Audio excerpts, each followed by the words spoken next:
Ah, Ok. Então, boa tarde a todos. Bem-vindos à nossa quarta reunião do Comitê Científico, que vai nortear as ações para o desenvolvimento do modelo comunitário e unificado, né, do sistema terrestre, que é a nossa proposta de ser um modelo comunitário desenvolvido em conjunto, que é a única forma da nós temos de alçar o país a um novo patamar de qualidade, de previsão de tempo, clima e meio ambiente, né, como um todo, né. Tá uma jornada difícil, né? Mas nós temos know-how, nós temos capacidade para fazer isso e com recursos adequados, certamente nós vamos conseguir levar isso a um bom termo, num prazo 5, no máximo 10 anos. A gente deve ter um sistema funcional que sobrepõe e melhora as capacidades que nós temos no dia de hoje, né? Então, a pauta, como já adiantei antecipadamente, a pauta tem uma discussão preliminar do que nós discutimos na reunião passada, né? Apresentar os novos membros. Nós vamos iniciar o processo de escolha do nome do modelo comunitário, né? E depois nós temos a fala do coordenador do CGCT, do INPE, o Gilvan Sampaio, e também vai ter a participação da Viviane Campos, do INPE também. Vamos fazer uma breve revisão dos membros líderes dos subcomitês e começar a solicitar o início das atividades de prospecção e relatos dos subgrupos, né? Para podermos avançar na criação do documento que vai nortear as ações e também vai nortear a definição de projetos de financiamento. Dentro desses subcomitês, nós vamos ter um relatório pelo Luiz Flávio das reuniões no âmbito do Grupo de Processamento ao Desempenho, com as empresas NEC e NVIDIA. Depois temos o item F, que é uma sessão em homenagem ao professor Saulo Barros.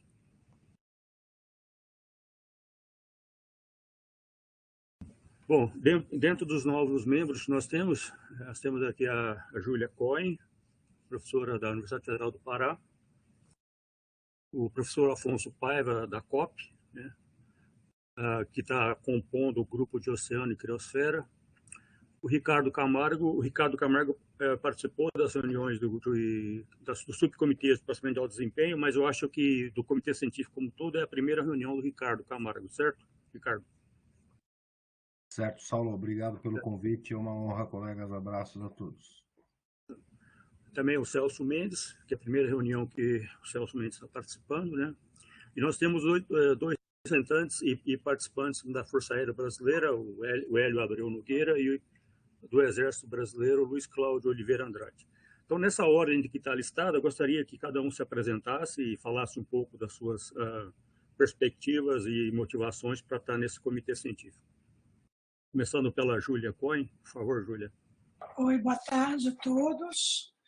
Essa é a minha primeira reunião, eu faltei, eu acho que umas 2 reuniões, eu peço desculpa, mas eu tive alguns problemas, né, de demanda de trabalho aqui, porque eu acabei pegando a coordenação da pós e depois de 1 ano e meio sem secretaria, nessa confusão de pandemia, então eu fiquei bem ocupada. Eu dei uma lida aí na ata da última reunião. Preciso dizer para vocês que eu não fiz o meu dever de casa, né? E eu até quero conversar, assim, que sozinha eu não dou conta de fazer essa tarefa, né? Mas eu acho que vai ter um momento para a gente conversar sobre isso. E também agradecer aí ao convite e vamos ver se dá para eu colaborar com vocês nesse projeto tão importante. Obrigado, Júlia. Certamente nós vamos funilar mais as questões mais regionalizadas ou mais localizadas no âmbito do sistema, do modelo do sistema terrestre. E à medida que as coisas vão evoluindo, as interações vão se aprofundando e fica mais claro como cada um vai participar efetivamente nessa jornada, certo? Agora o Afonso Paiva, por favor.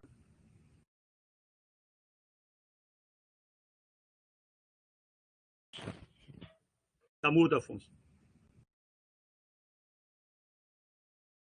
Estão me ouvindo agora? Desculpa Sim. aqui.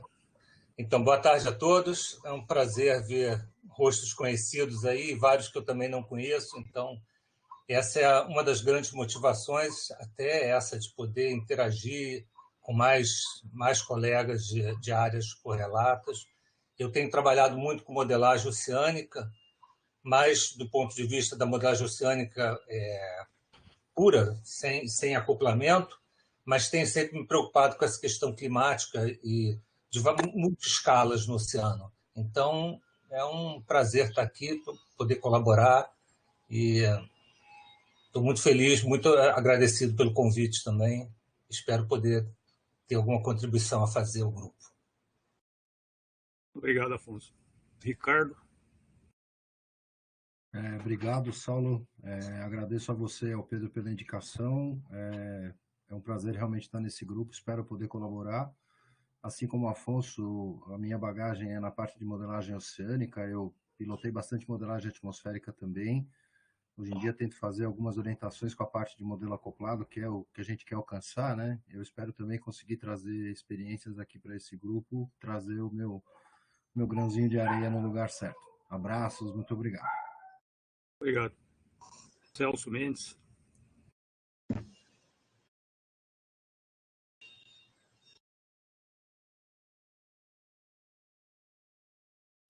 Não escutamos, Celso.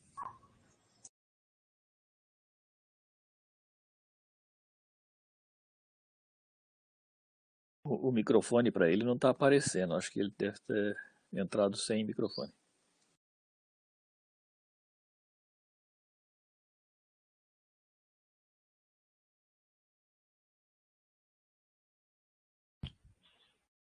Eu acho que ele pediu para pular ele, para depois ele vai ver. Teve uma falha minha, esquecemos o Luciano Pezzi. Luciano, desculpa. Essa é a sua primeira reunião também, não é? Tem som, Luciano? Oi, está me ouvindo? Sim. Sim, minha primeira reunião. Eu gostaria de agradecer também, Saulo, a você e aos demais membros aí do grupo pelo convite. Assim como o Ricardo, também tenho pilotado bastante modelo oceânico, né, regional ultimamente, modelo atmosférico e sistemas acoplados regionais também.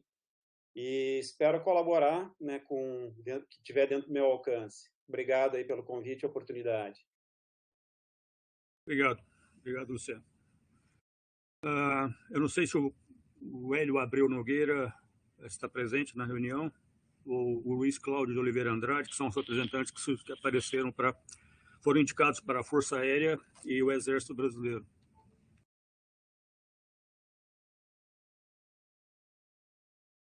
Celso Mendes, consegue...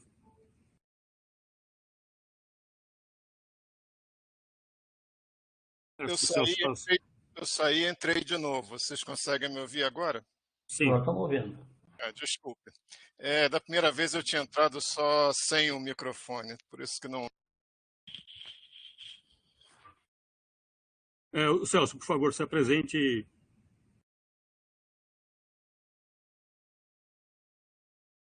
Saiu de novo, sim.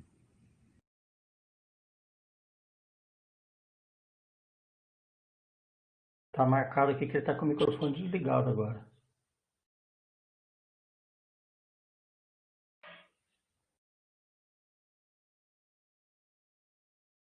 Celso, não te escutamos.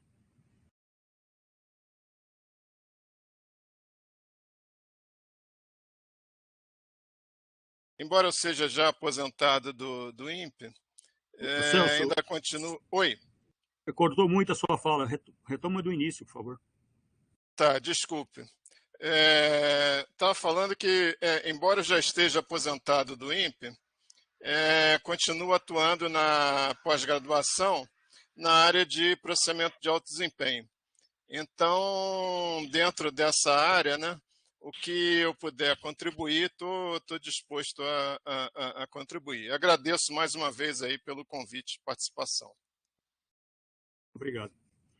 Bom, então, dando início na pauta, na última reunião foram solicitadas algumas ações. Uma delas seria gerar um documento para que cada um dos membros que lidera os subcomitês usasse como um texto padrão para fazer convites e criar suas próprias sub-redes. Então, por exemplo, a rede de universidades usaria esse documento para chamar o pessoal do Nordeste, o pessoal do Centro-Oeste, do Norte, do Sul, para formarem as redes, sub-redes na área acadêmica, na área das universidades, para gerar os documentos no sentido de que o que a academia tem a oferecer e o que a academia requer do modelo comunitário, né, como ele deve desenvolver, que funcionalidades ele deve ter e assim por diante. Né? Então, o João Gerd produziu esse documento, né, e nós vamos depois encaminhar para vocês, para que vocês possam adaptá-los à realidade de cada um e usar isso como uma referência básica para fazer os convites e organizar suas reuniões em escala sub-rede. Né? Houve também uma ação de criar uma homepage para o desenvolvimento do modelo, né? Nós estamos vendo como nós podemos desenvolver isso. Estamos procurando recursos para gerar essa página web, onde será um repositório de informações, de documentos, troca de ideias e discussões. Né? Convidar a FUNSEMI, o IPH do lado do Sul, para participar na área de hidrologia, isso está em andamento, né? E buscar meios para o gerenciamento de projetos de software. Né? Nós sabemos que o desenvolvimento desse modelo é uma atividade complexa e nós não podemos nos furtar de ter um sistema de gerenciamento global de projetos de alta complexidade, né? Para levar isso a um bom termo. Então, isso também está em andamento e nós estamos tentando buscar junto à direção do INPE como é que isso pode ser viabilizado.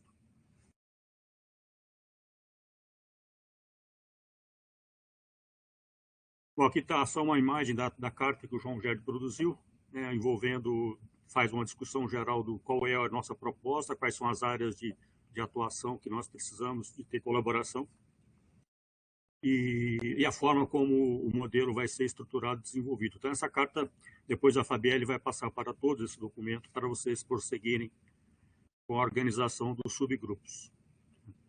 A segunda pauta é a questão da definição do nome do modelo. Né? Nós precisamos ter um nome sugestivo, um nome que reflete o que nós estamos produzindo. Né?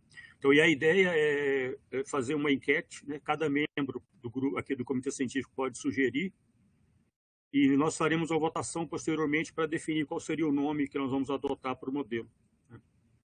A ideia é cada um de vocês que tiverem sugestões, enviem um e-mail para a Fabielle Alves, somente para ela, certo? Com o nome do modelo em português, em inglês, o acrônimo, né? E qual é a justificativa para o nome, né? Porque esse nome é um nome importante para dar uma marca perene para o modelo comunitário, né?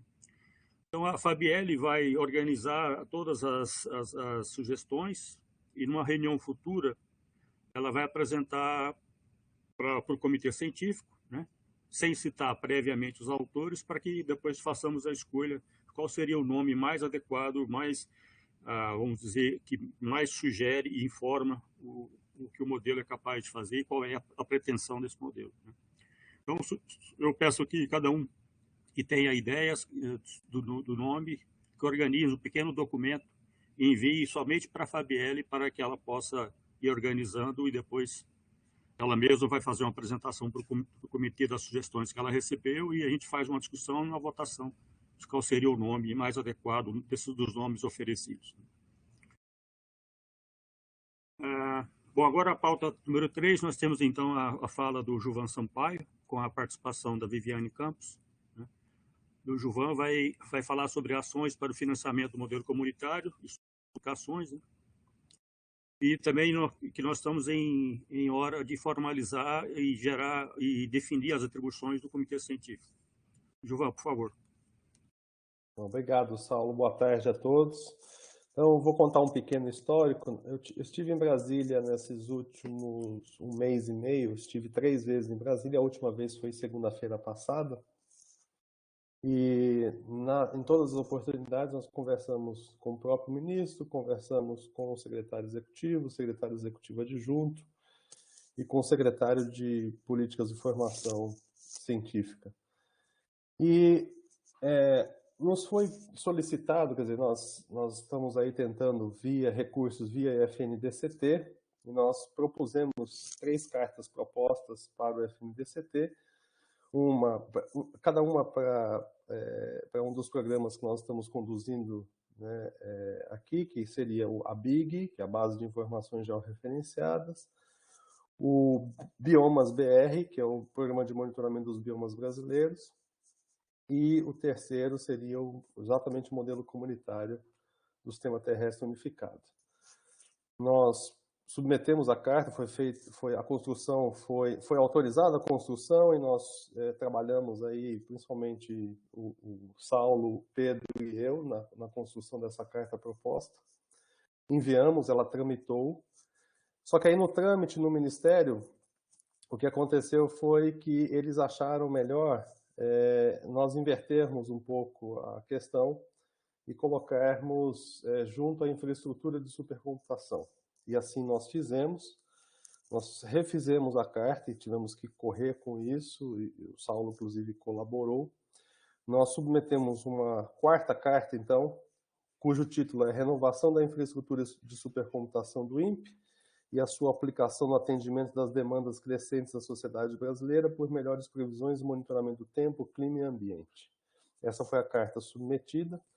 Essa carta, inclusive em reuniões que tivemos com o secretário executivo adjunto na última segunda-feira e depois ao longo da semana passada em reuniões remotas, essa reunião da última segunda-feira foi presencial, nós estamos muito otimistas e foi muito bem recebida essa proposta e é muito provável que nós conseguiremos o recurso via FNDCT, ou seja, via FINEP, e os recursos irão para a Fundação de Apoio, a FUNCAT. Foi pleiteado aí ao longo de 3 anos 7 milhões por ano, esses 7 milhões específicos para o modelo comunitário. Esses 7 milhões é composto por bolsas, pagamento de pessoa jurídica e alguma consultoria, né, Saulo? Se não falha a memória, da ordem disso.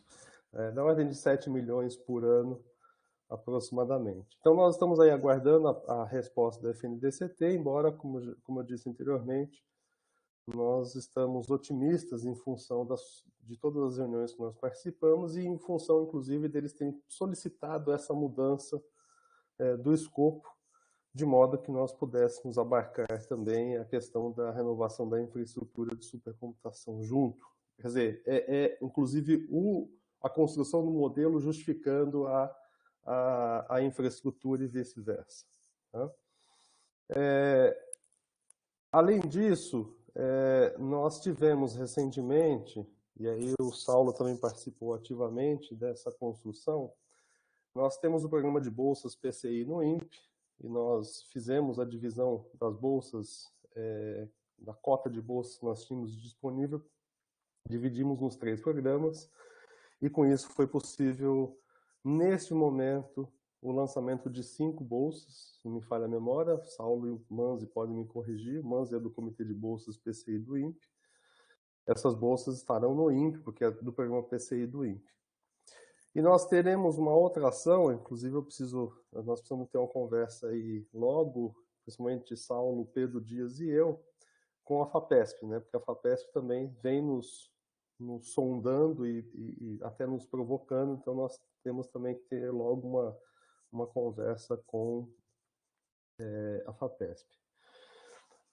Nas reuniões que ocorreram com o Ministério, inclusive com o secretário Marcelo Morales, foi solicitado por ele mesmo que, no âmbito do Ministério da Ciência e Tecnologia, fosse estabelecido uma portaria do Ministério da Ciência e Tecnologia, onde nessa portaria estaria, então, descrito o que é o modelo comunitário, como é que ele é organizado, etc. Então, nós estamos trabalhando nisso, mas, em paralelo, nós também faremos uma portaria do INPE. Essa portaria do INPE, então nós teremos 2 portarias, uma do INPE, uma do próprio Ministério, e essas ações é justamente para essa formalização que está no item B, né, das funções do Comitê Científico. É óbvio que a portaria no âmbito do INPE ela sairá muito mais rapidamente, mas nós achamos necessário ter essa portaria e depois virá a portaria no âmbito do Ministério da Ciência e Tecnologia. Para formalizar essas portarias, então, a Viviane Campos, que infelizmente teve algum problema, viu, Saulo? Ela mandou uma mensagem para mim agora aqui. Ela já fez um primeiro esboço dessa portaria no âmbito interno do INPE, e para cada um de vocês vai ter um documento convidando, né, a pessoa se candidatando, pessoas que não são do INPE. Esse documento, se não me falha a memória, já foi inclusive um modelo enviado por Saulo e por Luiz Flávio na semana passada, né? Isso. E aí vocês receberão esse documento, e aí esse documento vai, digamos assim, no âmbito do INPE, será o documento de formalização do comitê científico. E aí, na sequência, nós teremos a portaria do Ministério da Ciência e Tecnologia. Então, assim, não sei, Saulo, se você quer que eu complemente mais alguma coisa em relação às portarias, em virtude da ausência da Viviane, ou se isso é suficiente. Talvez seja interessante dizer os aspectos da liderança, né? Aquele aspecto. Sim. Mas um outro aspecto também seria colocar o modelo comunitário como um programa do INPE, né? Isso também é algo que dá um status importante. Exatamente. Ele já nasceu como programa, então é um programa. Dentro desse programa você pode ter vários projetos. Na verdade, é um programa, ok, ele está lotado no INPE, mas é um programa do Ministério, por isso que vai vir a portaria do Ministério. Tá? Ele é associado ao INPE, mas é um programa do Ministério. E nós vamos... tem uma questão aí de liderança que é a seguinte, é isso que o Saulo acabou de falar. No âmbito do Ministério, o Comitê Científico ele deve ser liderado como nós propusemos aqui, ou seja, o Saulo Saulo e Pedro sendo os líderes, né, desse Comitê Científico. No âmbito do INPE, na consulta que fizemos, teria que ser, o líder tem que ser um servidor da ativa, então aí é o Saulo. O Pedro entra, como um colaborador, mas isso não muda nada na prática, né? Obviamente você sabe muito bem disso, né? Entra como colaborador dentro desse escopo no INPE, essencialmente no INPE. E aí a Viviane ela vai passar mais informações, né, Saulo? Nós receberemos, através da Fabielle, receberemos todas as informações, isso será circulado com todos, de como é que... inclusive, já tem um esboço da portaria, né, que ela mandou para você e Luiz Flávio, não é isso, Saulo? Isso, nós temos aqui, nós estamos organizando o texto para me enviar para fora. Então, com relação à questão da liderança no âmbito do INPE, Pedro, porque razões legais, obviamente, o diretor do INPE não tem atribuição de colocar você como, te dar alguma função, né? Então, por isso que dentro do âmbito do INPE, você sairá como um membro colaborador e não um membro líder, mas dentro do MCTI, como é um guarda-chuva mais alto, aí você entra como a forma efetivamente está acontecendo. Exatamente. E aí a ideia nós estamos voltando ao item A, nós estamos aguardando então a aprovação, vamos ver se a gente consegue realmente os 21 milhões em 3 anos, e como isso vai estar na Fundação de Apoio, então você pode atribuir bolsas em qualquer lugar do Brasil. Tá? Então a ideia é que a gente faça então essa rede de colaborações com apoio, porque a Júlia não fale assim, estou sozinha aqui, viu, Júlia? Então, a ideia é que nós apoiemos a todas as iniciativas no âmbito do modelo comunitário, como deve ser. Agora, aproveitando, viu, Saulo, só a última coisa, realmente faz falta uma sigla, porque na hora de defender no Ministério, em todas as reuniões, eu estava defendendo 3 programas, né? E aí 2 deles já têm sigla, que é BIG e o Biomas BR, e o terceiro eu tinha que falar o nome completo, então sempre levava um pouco mais de tempo. Mas é bom que tenha uma sigla. E eu também estou verificando o seguinte, eu quero trazer alguém do Ministério para a próxima reunião do Comitê Científico também, para falar do andamento da portaria. Tá? É isso, Saulo. Então, obrigado. Eu fico à disposição aí para quem tiver dúvidas sobre as ações, mas, novamente, em relação ao FNDCT, nós estamos bastante confiantes em virtude principalmente das conversas com os secretários executivos, tanto o adjunto como o titular. As notícias são extremamente motivantes, principalmente numa situação crítica que nós estamos hoje no país em termos de recursos de financiamento, né? Eu gostaria de abrir, alguém quiser fazer alguma pergunta, algum comentário com relação a esse item de financiamento, ideias novas pelas quais a gente pode perseguir para encontrar mais recursos para tocar esse projeto. Alguém quer falar alguma coisa? Abre a câmera. Oi, fala aí. Pode falar, né? Deixa eu ver Abre aqui. A câmera. Tá, cada reunião que eu tenho que abrir um sistema novo desse, cara. Então, tudo bem. Ok. Chegou minha cara aí? Pronto, chegou.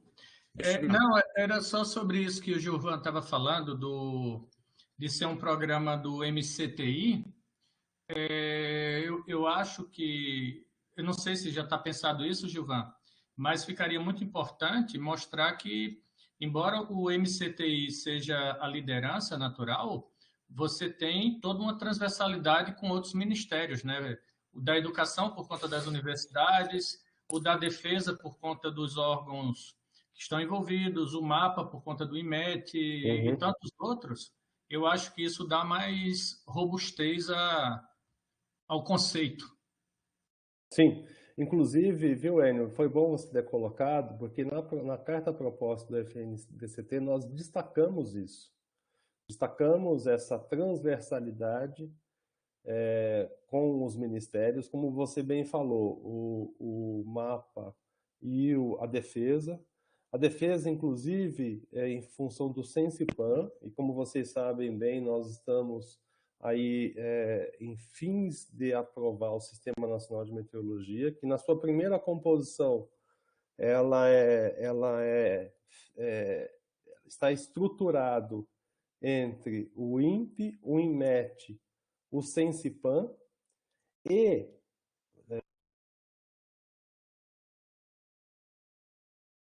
sem som, Gilvan.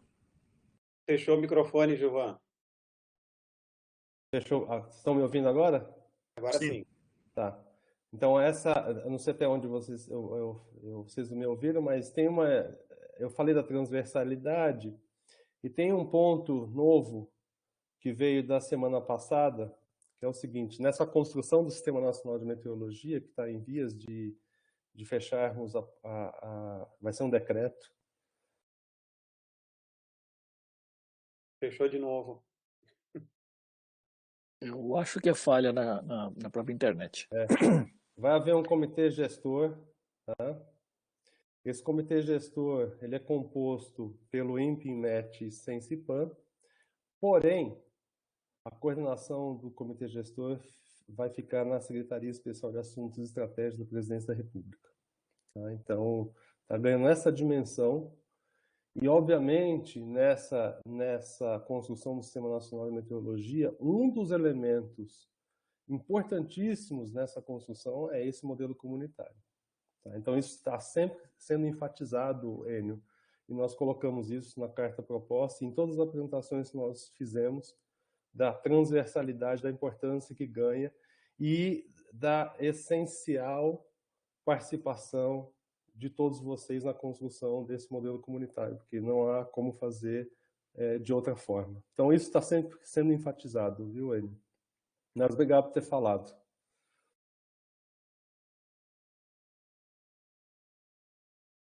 Mais alguma questão? Eu teria uma. Pois não. É só uma... Cortou o seu microfone. Oi, tá me ouvindo? Sim. É só uma dúvida, Gilvan, que você falou sobre o orçamento, né, de 3 anos, de 21 milhões.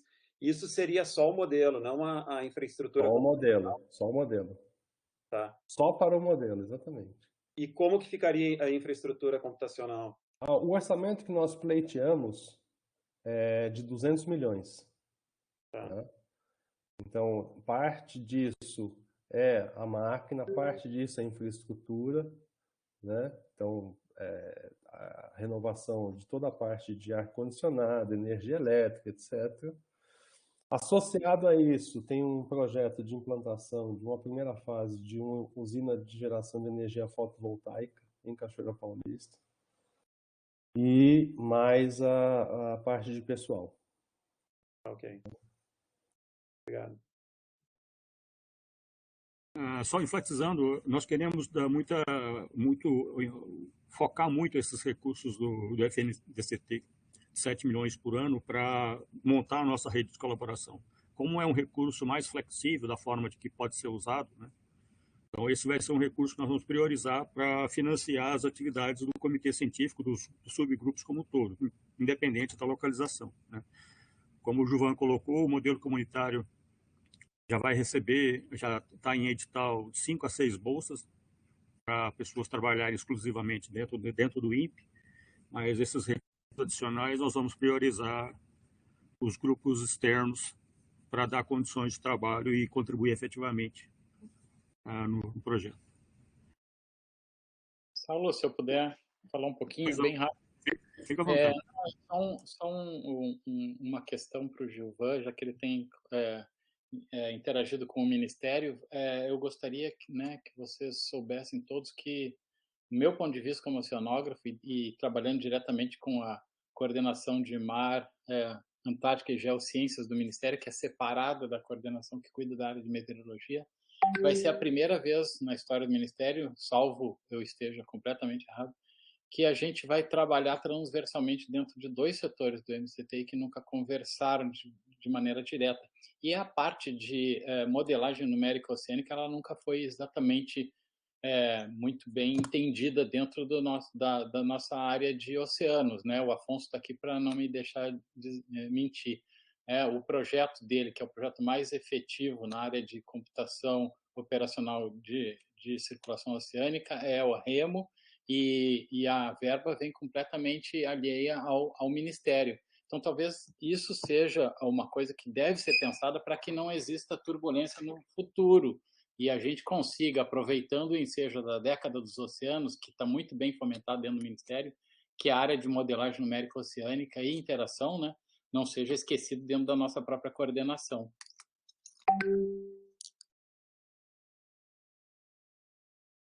Obrigado. Mais algum comentário sobre esse item?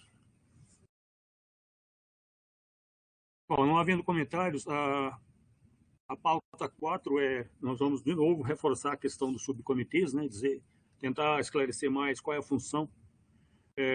Nós temos que ter membros líderes, membros focais que vão atuar na organização dos subcomitês, vão gerar as reuniões, gerar os relatórios, os documentos e representar os componentes do sistema terrestre e interfaces e infraestrutura dentro do comitê científico, né? Então, vou repetir os nomes no próximo slide, né? E se espera que faça uma liderança que reúna a comunidade nacional e internacional, documente e traga a discussão no âmbito do comitê os seguintes itens, né? Quais são os requisitos que cada componente físico do sistema terrestre deve ter para atender aos objetivos finais que nós temos, né? Quais são as demandas, né? Quais são as aplicações, problemas a serem tratados, qual é o desempenho, qual é a acurácia que é necessária, e contrapartidas, né? Novamente, é uma coisa importante que nós temos que organizar e documentar as nossas contrapartidas para, principalmente, atrair parceiros internacionais. Quais são as demandas de infraestrutura para poder gerar esse sistema? E, como eu falei também, todo o material gerado pelos subcomitês vai ser organizado no âmbito do comitê científico para gerar vamos dizer, como se fala em inglês, white papers, para nortear o desenvolvimento do modelo e documentar, né? Então, nós temos diversos sistemas em gerais, né? No caso, o Sistema Integrado de Modelagem, o Pedro Dias é o líder. A atmosfera sou eu, tenho a superfície solos continentais, o Antônio Manzi, oceanos e gelo continental e marítimo, Ronald Bus, o clima espacial, Joaquim Costa, processamento de desempenho, o Luiz Flávio Rodrigues, simulação de dados, o João Gerde, métodos avançados de assimilação de dados e aplicação de inteligência artificial, o Haroldo Campos Velho, métodos de pré- e pós-processamento de previsões, tempo e clima, o Caio e o Carlos Bastardes. O Enio estaria organizando as demandas e as perspectivas de contribuições das universidades do Nordeste, aí a Júlia Cohen, a parte do Norte. Sudeste, Instituto de Pesquisa, estaria a Márcia Yamazoi, Universidade do Sul, o Otávio Azevedo, Centro-Oeste, o Vinícius Capistrano, o CECIPAM, o Ivan Saraiva, o INEMED, Francisco Quixaba, e a Marinha do Brasil. A gente gostaria de convidar a Flávia Rodrigues para organizar e nortear as discussões no âmbito da Marinha. A Força Brasileira, a gente vai ter o Hélio Abreu Nogueira, o Exército Brasileiro, o Luiz Cláudio Oliveira Andrade.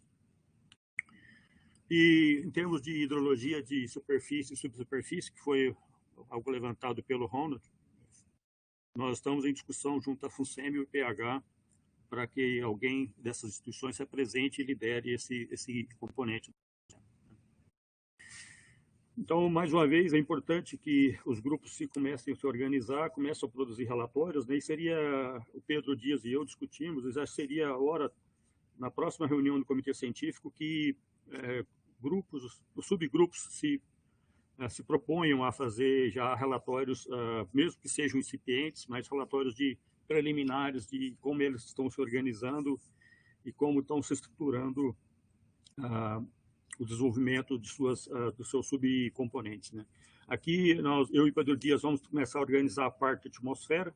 Nós vamos apresentar no próximo reunião do Comitê Científico o que nós esperamos do componente atmosférico em termos de núcleo e de física, né? E também seria interessante aqui o João Gerde já apresentar algo na parte de simulação de dados, né?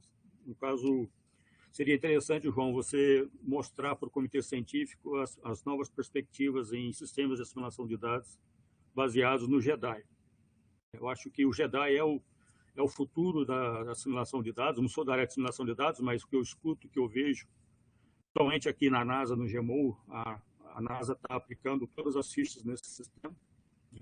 Então, seria muito bom que o João falasse um pouco sobre esse sistema e como é que nós podemos usar isso para acelerar o nosso avanço na simulação de dados por modelo unificado. Um grupo que está bem avançado nessas discussões é o grupo que o Luiz Flávio está liderando, de processamento de alto desempenho. Já houveram diversas reuniões desse subgrupo e também com empresas de processamento de alto desempenho. Houveram 2 reuniões com a ANEC e com a NVIDIA, né? E eu peço que o Luiz Flávio apresente um relatório para o Comitê Científico, né, do que foi discutido. Existem excelentes notícias em termos de uso de GPU, né? E o Luiz Flávio vai nos dizer mais detalhes do que foi discutido e quais são as notícias boas que se tem advinda dessas reuniões. Por favor, Luiz Flávio. Eu tenho que fazer o stop sharing aqui, né? Sim, aí eu compartilhar aqui. Só um momento.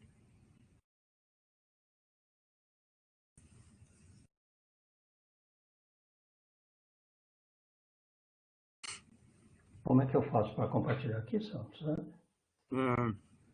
Não tem o ícone de share your screen?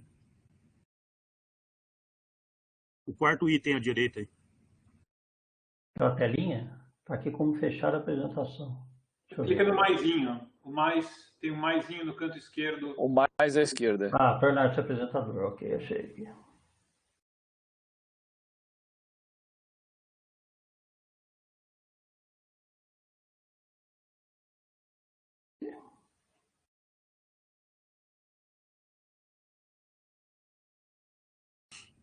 Estão visualizando aí? Sim. Ok. Bom, eu vou falar um pouquinho sobre as atividades que foram já realizadas em PAD, né, e esses pontos que o Saulo falou, das palestras da ANEC, da NVIDIA, que a gente assistiu, vários membros aí que estão presentes aqui já assistiram. E eu coloquei alguns ícones de universidades e centros aqui. Não se sintam tristes por ver vocês, mas esse grupo que está aqui, a USP, a Unifesp, a Federal de Goiás, a Federal do Rio Grande do Sul e o LNCC, mais o INPE, que nós demos os primeiros passos, são os membros mais presentes na parte computacional do PAD, e eu aproveito esse primeiro slide para convidar todos os outros órgãos que estão aqui, as universidades, os centros de pesquisa, para que converse com um grupo de vocês que cuida da parte computacional, especialmente a parte de PAD, tá? Para que eles componham e passem esse nome para mim por e-mail ou para a Fabielle, para que a gente convide formalmente as pessoas a participar das discussões da parte de computação, eu não diria nem de PAD, mas de computação como um todo. Porque é uma base, é uma infraestrutura para colocar o modelo em cima. Então, sem uma boa infraestrutura, nós não vamos ter uma boa saída de modelo. Então, é o seguinte, a gente fez assim, uma série de atividades de preparação de padrões computacionais. Algumas pessoas têm participado ativamente em discutir esses pontos, e que nós definimos de antemão e que depois vai ficar disponível para todos os membros do comitê científico e dos subgrupos, dos subcomitês. Cortou, Luiz Flávio. Ele está desligando o microfone sozinho aqui. Deve ser algum problema na rede mesmo. Mas a gente fez essa atividade de preparação e a gente está fazendo um registro completo de toda a atividade que está sendo realizada, para que possa ser compartilhada com todo o grupo, tanto o comitê científico como os subcomitês.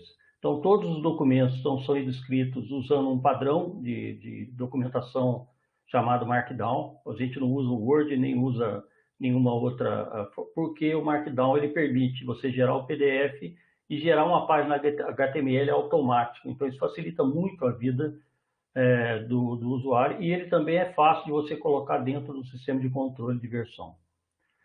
Todos os documentos eles têm sido versionados e armazenados no sistema de controle do projeto do INPE. Eu coloquei uma estrelinha vermelha aí, porque, por enquanto, a gente está usando o Subversion como controle de versões. Tá? Para quem não está acostumado, é um sistema que não é o mais moderno de controle de versões. A ideia nossa é ir para um sistema mais moderno, que é o Git, de controle de versões. Tá? Entretanto, o pessoal do INPE está refazendo o nosso sistema de controle de projetos para que a gente possa usar o Git dentro do INPE. Tá? Algumas pessoas, até um colega perguntou, por que vocês não usam o GitHub, por exemplo? Porque a partir de um determinado número de usuários, a gente começa a ter que pagar. Né? Então, para evitar esse custo adicional, a gente vai colocar dentro do próprio INPE o sistema de controle usando o Git. Tá? Os aspectos de padronização estão sendo discutidos abertamente num sistema de fóruns. Então, eu tenho um exemplo aqui embaixo de fóruns de discussão. E do lado direito aqui o sistema de outros controle de projetos. Né? E as pessoas têm participado e todas as participações são registradas para facilitar uma geração de documento. Então, nós estamos discutindo alguns padrões que são relacionados à qualidade de software, né? Padrão de codificação, ou seja, como que o código tem que estar escrito, qual é a metodologia de teste que precisa ser aplicada ao modelo para fazer aceite e validade, quais seriam os métodos de desenvolvimento a serem usados e como que a gente vai fazer gestão de desenvolvimento ágil. Então, isso tem sido discutido bastante no grupo. Com relação ao padrão de codificação, a gente vai definir regra para escrita de código e para refatoração de código. Tá? Então, a gente já tem um documento que já está, acho que da versão 18, já, se eu não me engano, tá? Com a participação de gente que está no comitê científico e fora dele. Né? O Pedro Fábio, eu sugiro só definir para o pessoal que não está habituado aos termos o que é a refatoração de código. Tá, eu até ia falar nisso agora. E eu só queria falar o seguinte, esse documento tem bastante a participação do pessoal do LNCC, tá? O Tadeu, o Roberto, mais gente da Unifesp, que tem bastante afinidade com isso. E a refatoração do código é o seguinte, dentro do padrão que a gente adota, ou que a gente vai adotar, é óbvio que ainda vai estar aberta a discussão por um bom tempo, nós temos códigos legados. Ou seja, eu vou pegar, por exemplo, uma radiação RTMD e vou trazer para dentro do modelo. Só que nós não podemos fazer isso diretamente porque a gente quebra o padrão definido. Isso pode atrapalhar o desenvolvimento, o futuro do código. O futuro do código é fundamental, senão ele morre daqui a pouco tempo. Então, a gente vai ter que refatorar, ou seja, transformar aquele código legado no padrão que ele estava para o padrão do modelo comunitário. E essa refatoração, ela pode custar, é óbvio, tempo e gente, né? Mas ela é necessária. Por isso é muito importante agregar pessoas ao desenvolvimento. Né? E tem muita universidade, tem muito órgão que está bastante acostumado a trabalhar com códigos e padrão de refatoração. Né? Então, esse documento está sendo criado, já está, como eu disse, está na versão 18, com bastante participação. Né? E outro que a gente começou a trabalhar, que são as discussões em andamento, é a metodologia de teste. Então, teste de unidade, teste de integração, teste de performance e teste de usabilidade do código, ou seja, quão fácil ele é de usar. Né?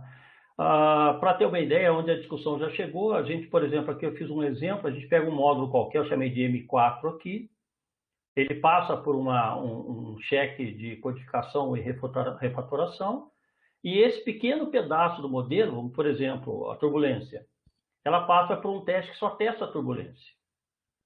E ela não sendo aprovada, ou seja, ela tendo algum problema de código, ela não compila, ela não roda como deveria, não produz o resultado esperado, ela volta para a prancheta. Senão ela avança e compõe um módulo do modelo como um todo. Então, vários módulos do modelo, radiação, turbulência, convecção e por aí vai, compõem uma revisão do modelo.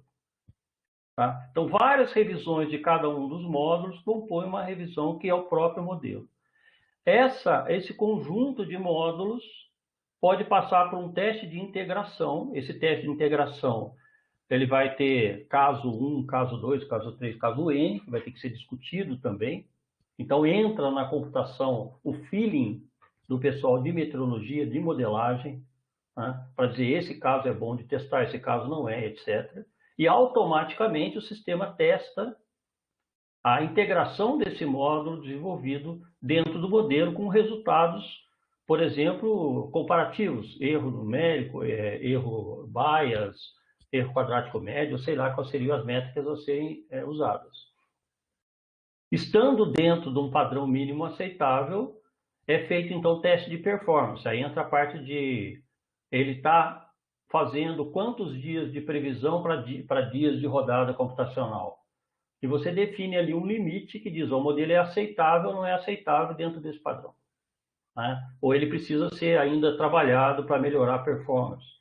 Então, é isso que foi discutido até agora em termos de padrão de codificação e metodologia de teste. Tudo isso requer muito trabalho até a gente ter esse escopo todo definido. Mas é fundamental para dizer como é que o modelo vai na direção do futuro. Eu estou falando igual meus netos, vai na direção do futuro. Muito bem. E também como parte do trabalho de computação e HPC, o PAD, né, a gente entrou em contato com empresas que prestam serviço, e aí eu estou falando mais como elas são vendas, elas fabricam as coisas, mas elas também ajudam, elas prestam serviço. E a gente entrou em contato com algumas delas que se ofereceram a fazer parcerias com a gente. Parceria tanto obviamente, nos ensinar a trabalhar com a arquitetura dele, como realmente colocar a mão na massa e participar na efetiva construção do modelo. Tá? E a primeira delas que a gente ouviu foi a NEC, mas está fora de ordem aqui. A NVIDIA foi uma delas, que trabalha, é uma empresa que vende GPU, para quem não está acostumado com o termo. É uma espécie de coprocessador, um processador gráfico que é associado à CPU normal dos computadores. Tá? E a NVIDIA tem bastante experiência nisso. Ela foi a responsável por portar o modelo MPAS, por exemplo, para a IBM. Né? E ela fez uma primeira apresentação, onde ela mostrou todas as experiências dela, né? Quais foram as dificuldades básicas. E acho que eu particularmente tirei uma lição dessa primeira apresentação, que foi o cuidado que a NVIDIA teve, por exemplo, de não modificar demais o código, causando um impacto para o pesquisador que o desenvolveu. E isso é fundamental, né? Porque se a gente quiser otimizar muito o código, eu posso mudar a linguagem, eu posso alterar completamente a estrutura dele e tornar ele quase que ilegível para quem desenvolveu. Então, eles tiveram, inclusive, esse cuidado, e eles bateram muito nisso. É importante que a gente mantenha essa visão de código. Então, na primeira apresentação deles, foi mais uma geral do que eles fizeram. E na segunda apresentação, eles foram mais a fundo no que eles fizeram em cada um dos códigos, com exemplos. Então, aqui tem um exemplo só, eles falaram dos core dinâmicos, por exemplo, do FV3, que é um candidato a gente trabalhar, falaram do MPass e falaram de outros modelos que eles trabalharam. Mas o que é bacana nessa história é que, se vocês olharem como que o código foi portado, você vai ver o mesmo código que foi escrito inicialmente e o código que foi gerado depois, usando apenas diretivas de um padrão chamado OpenACC. É um padrão de colocar diretivas dentro do código para que ele possa ser executado na GPU.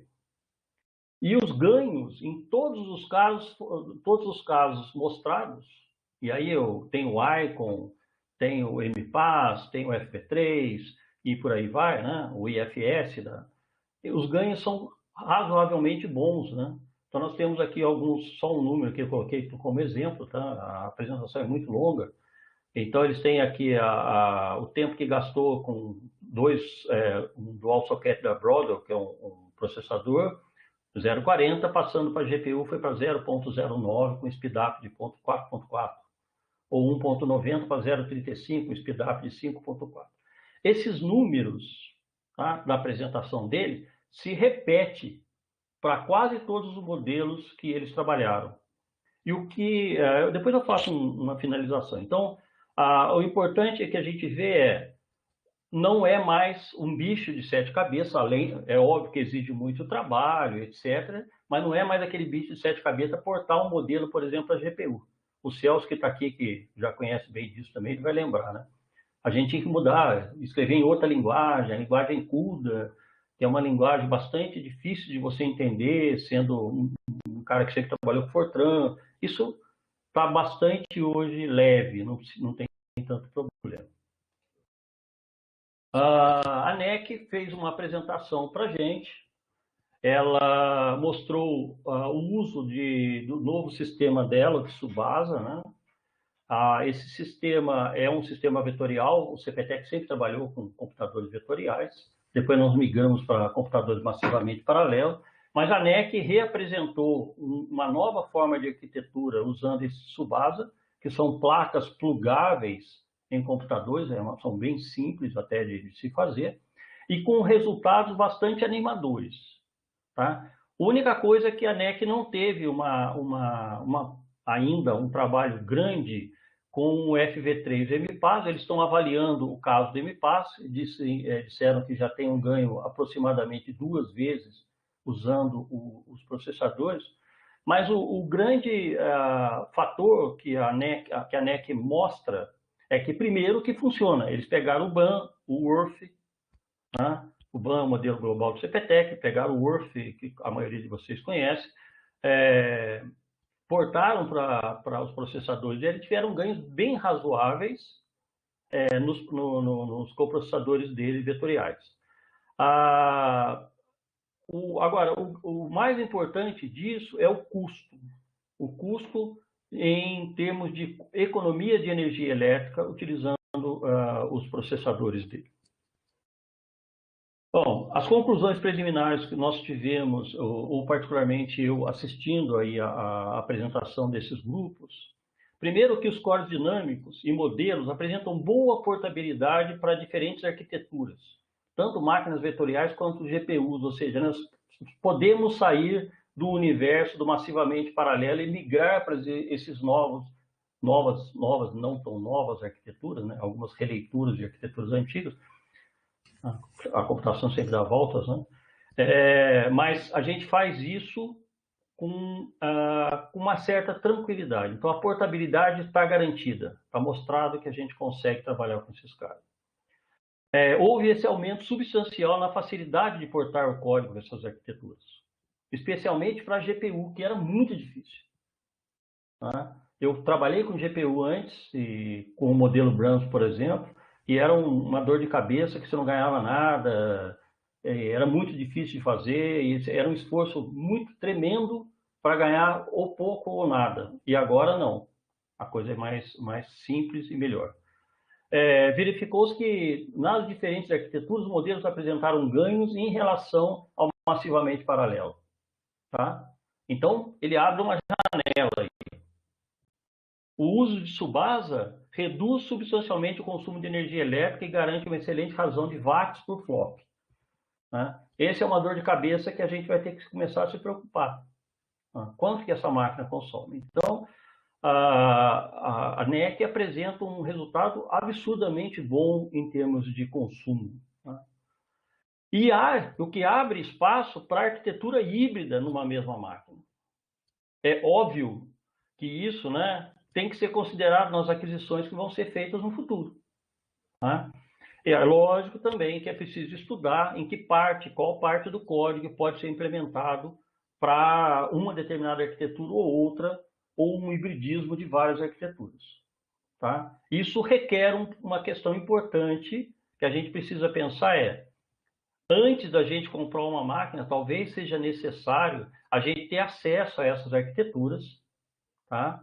Para fazer testes com os cores dinâmicos que serão selecionados.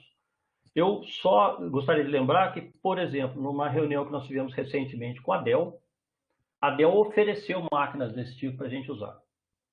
Eles ofereceram no site deles e ofereceram, inclusive, colocar máquinas dentro do CPTEC ou em outro lugar qualquer. Tá? Não, lógico, não é um supercomputador, são máquinas menores, mas que servem para validar esses testes. Tá? E é salutar, acho que ficou como um exemplo importante, manter as empresas fabricantes em contato com o grupo de computação. Tá? Tanto para ação direta no código, quanto como fornecedor de informações e apoio. E o que é melhor do que era há pouco tempo atrás é que essas empresas têm o interesse não só de nos ensinar, mas de fazer como parceiro. Tá? É lógico que o parceiro, há um dinheiro envolvido para o cara deles, por a mão na massa, mas isso dentro de um projeto maior, você pode passar uma bolsa, alguma coisa que o cara possa te ajudar a desenvolver o projeto. Obviamente que eles têm um ganho do lado deles, é um projeto que funciona bem na máquina deles, os habilita a participar de uma concorrência. Tá? Mas ele se oferece a fazer esse tipo de coisa com a gente.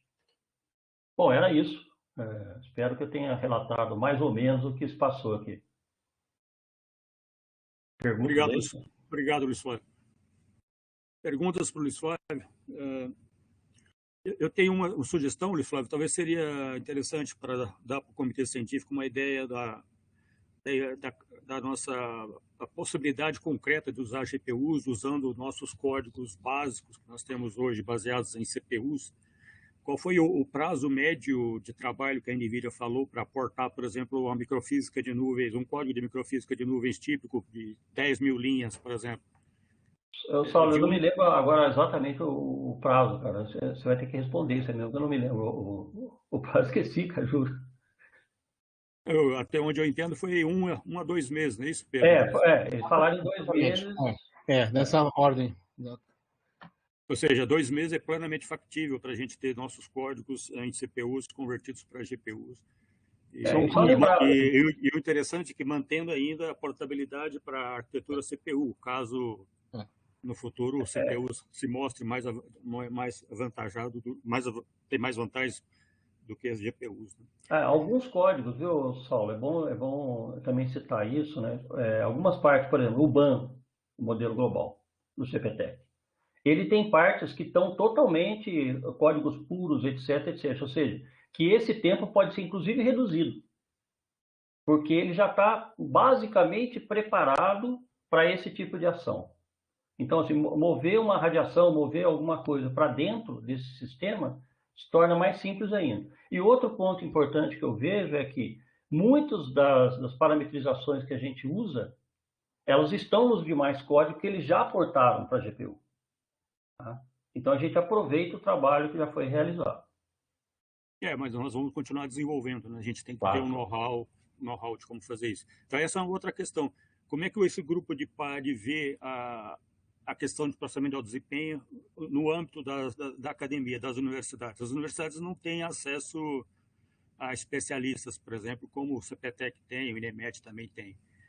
Como é que no âmbito do modelo comunitário, um tipo de suporte de PAD pode ser organizado para as universidades, para elas poderem fazer uso dessas tecnologias?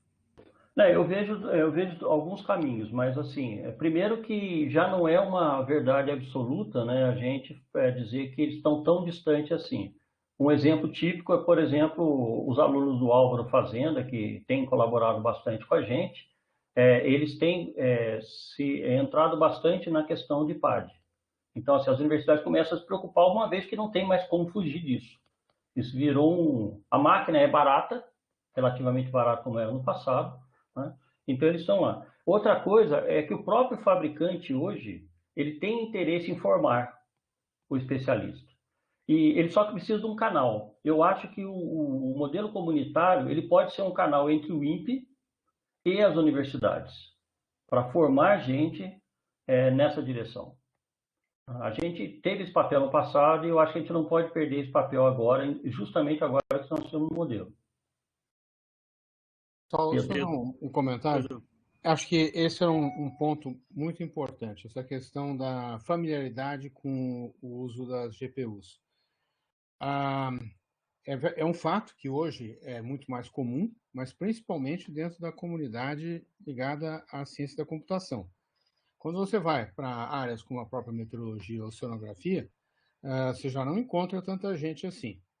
A gente vem fazendo um esforço grande aqui no IAG, no sentido de oferecer esse tipo de curso, não só in-house, né, dentro do próprio IAG, mas também em parceria com outros institutos na USP, como curso de verão. Né? Mas eu acho que a coisa ainda está indo muito devagar. Por exemplo, eu testei esse semestre no meu curso de modelagem se alguém da turma tinha alguma experiência ou se sabia o que era uma GPU. E no semestre passado tinha, no ano passado tinha. Esse ano não tinha ninguém dentro do grupo de alunos que tivesse ideia, tá, do qual que era a complexidade, o que precisava fazer. Já tinha ouvido falar em GPU, mas muito genérico, né? Isso me deixa bastante preocupado. Então, a gente precisa, aí, uma mensagem mais ao pessoal ligado às universidades, procurar formas de expor os nossos alunos a essas arquiteturas modernas de processamento. Um outro assunto que também foi ventilado durante as nossas conversas com esse pessoal das empresas aí, é a necessidade de a gente ter algumas palestras simples, ou talvez alguns links, né, para material didático que possa ser distribuído entre nós aqui mesmo, membros aqui desse conselho, né? Porque não é todo mundo que está familiarizado. E o lado positivo que eu vejo de fazer isso hoje é o seguinte: eu sou meio macaco velho nessas coisas, né? É a dificuldade, porque eu achava uma coisa absurda, certo? A dificuldade, por exemplo, em programação em CUDA. Quando eu comecei a me envolver com o GPU, no começo lá de 2004, 2005, 2006, eu achava que o negócio era uma coisa do outro mundo, né? Que eu estava distante, né? Eu tinha que aprender para poder usar o tal do CUDA, já me dava dor de cabeça na época, né? Então, é com um enorme prazer que eu vi esse progresso nesses quase 15 anos, né, entre o começo da GPU e onde nós estamos hoje, de como as coisas hoje estão mais fáceis. Então, não é um bicho de 7 cabeças. Eu estou falando aqui agora para alguns macacos não tão velhos, mas já razoavelmente velhos, como o Enio, por exemplo, né? Que não é tão assustador, viu, Enio, quanto parecia alguns anos atrás. E outra coisa que eu curti muito foi a evolução desse conceito da portabilidade e da facilidade com que o desenvolvedor original possa ver o produto final. tá certo? Porque, francamente, gente, eu já vi códigos que eu conhecia a versão original e na hora que eu dei uma olhada na versão final, eu não sabia nem de que era aquele negócio, não dá para identificar. E hoje em dia acho que estão muito mais amigáveis esses sistemas para portar, né, uma versão original para uma versão GPU. E o outro ponto que eu acho que é muito importante é quem está desenvolvendo ou método numérico ou algum processo, alguma parametrização em qualquer parte do sistema atmosférico, se você conheceu alguma coisa sobre estrutura de dados, ter mais conhecimento sobre a estrutura de dados e como é que cada tipo de estrutura de dados se amolda à arquitetura de computação, acho que isso facilita tremendamente esse processo de portar o código para a arquitetura. Ou seja, você não precisa ser um expert em computação, mas se você souber algumas coisinhas, já ajuda tremendamente. Então, isso é uma outra sugestão que eu acho que é importante, ter alguns seminários, ou talvez gravar algumas apresentações. Eu me lembro da Carla Longo, da Carla lá do NCC, fazendo coisas desse tipo, de aulas através do Sinapad, né? Eram vídeos assim curtos que facilitaram tremendamente a vida de alguns alunos. Então, acho que a gente precisa retomar esse tipo de coisa e distribuir isso entre o nosso grupo aqui, tá? Pedro, dois comentários só, dois pequenos comentários. O primeiro, que é essa mudança é quase uma quebra de paradigma, né, que a gente tinha. Você pegava o código, antes, no passado, você pegava o código e você ia fazer um unrolling, você quebrar um laço, você tinha que fazer isso na mão.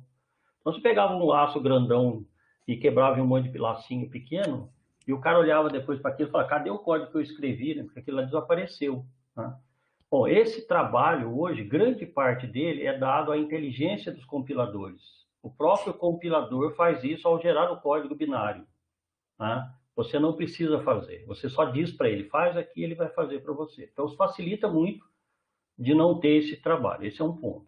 O segundo ponto que eu queria citar, e eu tenho discutido isso bastante, inclusive falei isso com o Jairo esses dias atrás, é o seguinte, como que você desenvolve? A metodologia de desenvolvimento, que é uma das discussões que está numa dos slides aqui, que foi lá no começo, né?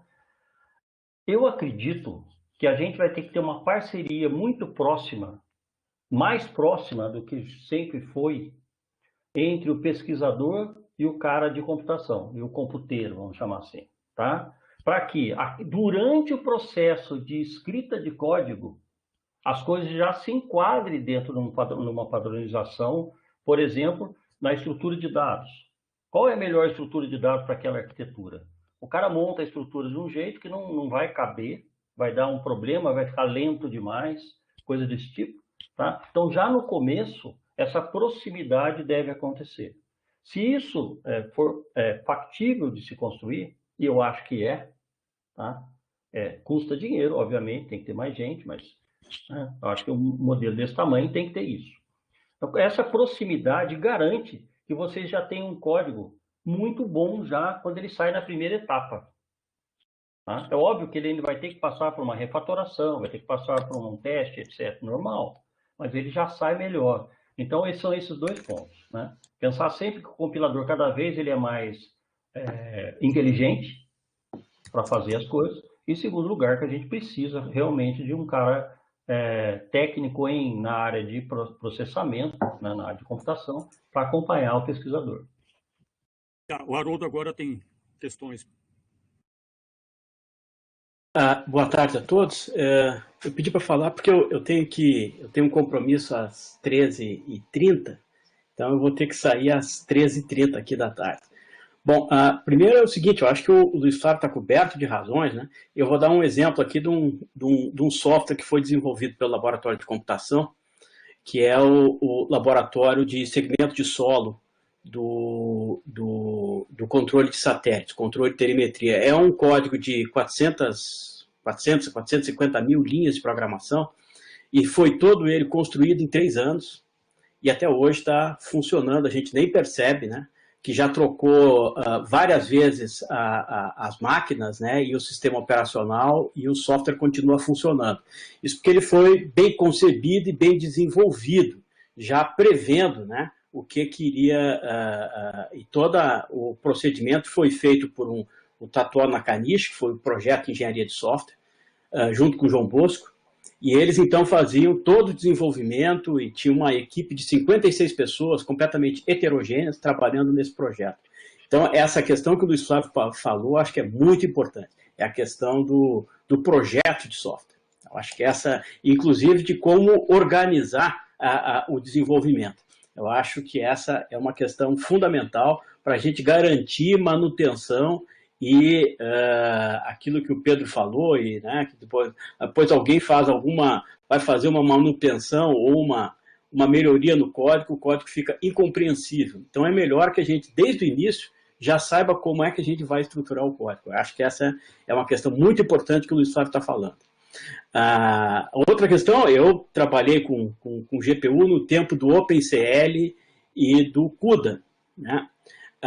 E o que a gente fazia aqui, agora tem o OpenACC, que é essa facilidade que o Luiz Flávio está falando aí para a migração de parametrizações e tal no MPAS.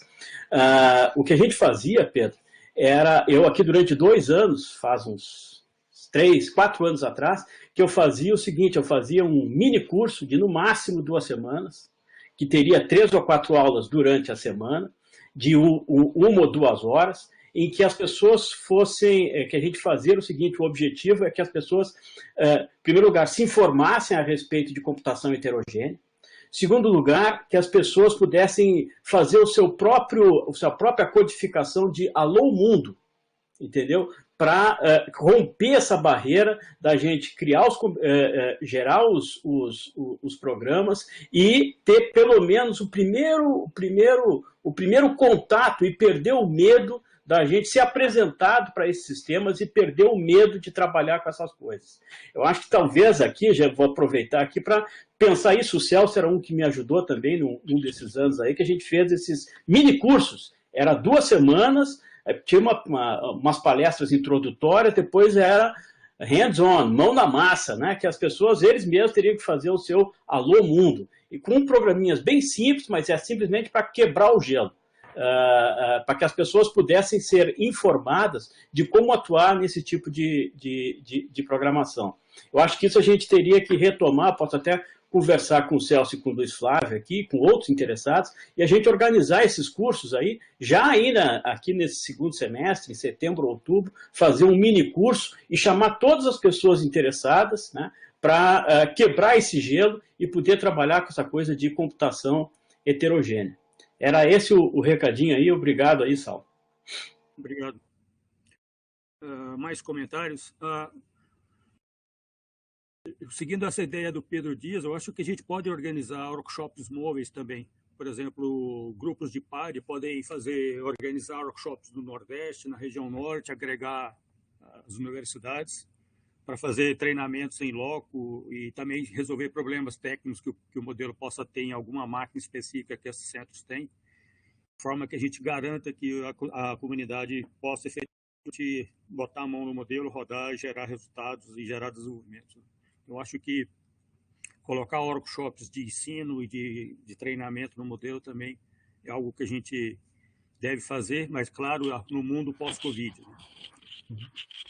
Um outro aspecto que eu queria colocar, a NVIDIA vai fazer um benchmark para nós, né, de uma configuração do modelo global rodando a 10 km, com grade uniforme, com um tempo de 10 dias de previsão e menos de 2 horas de processamento, né? Isso com atmosfera, com oceano e gelo prescritos, né? Um modelo atmosférico puro, né?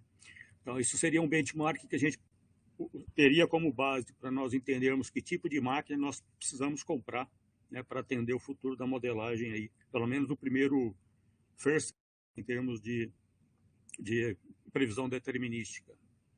Então, isso a NVIDIA ficou de entregar para nós até outubro, esse benchmark.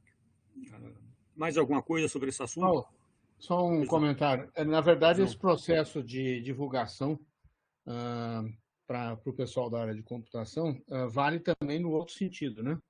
Ou seja, nós mais do ponto de vista meteorológico ou oceanográfico, da construção dos modelos, né?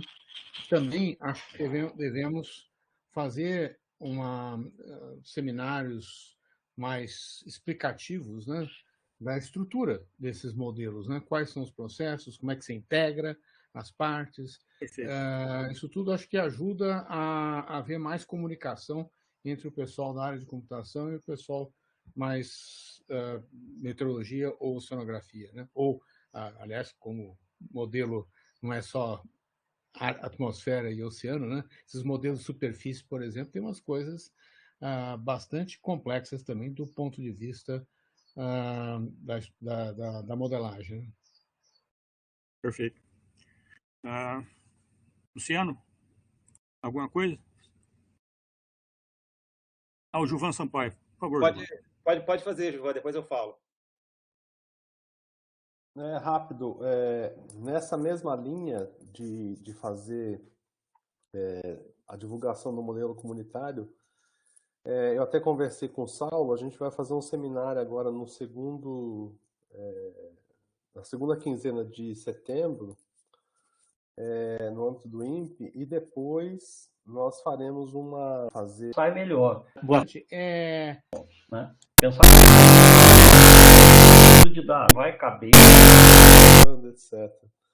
Aí eu até pedi para o Saulo articular com o Pedro para a gente organizar essa divulgação, porque realmente é importante fazer essa divulgação aí em diversas instâncias, né? A comunicação eu acho que é importante. Obrigado. Luciano.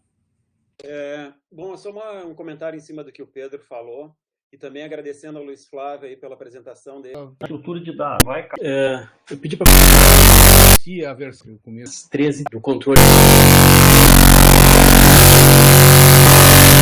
tudo de novo, né? Bom, mas isso é legal, isso é bom. É sinal que eu estou ficando para trás e eu preciso correr junto, né?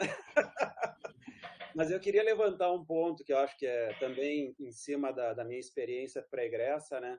De escovar bits e bytes aí junto com vocês, coisa e tal. Eu acho fundamental essa aproximação, por exemplo, do grupo de PAD, do grupo das aplicações, por exemplo, falando mais da parte do oceano. Eu entendo que o oceano nós não vamos sair com esse know-how todo da atmosfera, né? E partir de um modelo completamente novo. Muito provavelmente a gente vai adotar algum modelo estabelecido e tentar trazer para a nossa realidade. E eu acho que isso é fundamental, ter um olho clínico desse pessoal de PAD aí, para dizer, olha, é possível, não é. Né? De repente, eu acredito que a gente, na parte de oceano, a gente ainda continua atrasado em relação à parte atmosférica, em termos de desenvolvimento. E o que se tem hoje aí, eu não sei se é factível ou não, né, rodar em GPU ou não, ou coisas híbridas, entende? Então, acho que tem acho que uma boa investigação para ser feita aí nesse caminho, né? E eu acho que qualquer decisão filosófica que a gente tome, né, ou de partir do zero, e aí ter que buscar know-how para isso, ou aproveitar o que está mais ou menos estabelecido aí fora e fazer o nosso acoplamento, né? Então, acho que a gente vai precisar pensar muito sério sobre isso, fazer um bom brainstorming, um toró de palpite sério aí sobre essa pegada. Segunda coisa que eu vi, ou melhor, que eu não vi, mas eu não sei também se vocês já discutiram isso ou não, é a questão dos acopladores, que é um outro mundo também, né? Hoje em dia tem vários aí fora que se usam, são gargalos computacionais, né? Então, acho que isso é um tema que talvez merecesse um bom espaço dentro de algum grupo, talvez dentro do grupo do PAD ou alguma coisa assim. Obrigado. Esse tema dos acopladores está lá no topo da lista, né? Inclusive, é algo que a gente, nesse grupo de modelagem integrada, né, é um dos temas importantes. Acho que, inclusive, precisamos ver quem é que está interessado exatamente nesse assunto para botar no circuito. Por exemplo, essas últimas semanas aí, eu e o Saulo temos conversado um bocado sobre esse tema, né? Porque você tem questões aí de software, evidentemente, no acoplamento, mas você tem questões teóricas, importantíssimas, com relação à questão da escala de tempo de cada processo que está sendo acoplado. Questões ligadas a interações não lineares, né, e como é que você lida com isso. O fato de que, por exemplo, na conversa com o Saulo semana passada, estava em cima do fato de que o ICMWF, por exemplo, até hoje não entrou, pelo menos do ponto de vista operacional, na linha de modelos não hidrostáticos, né?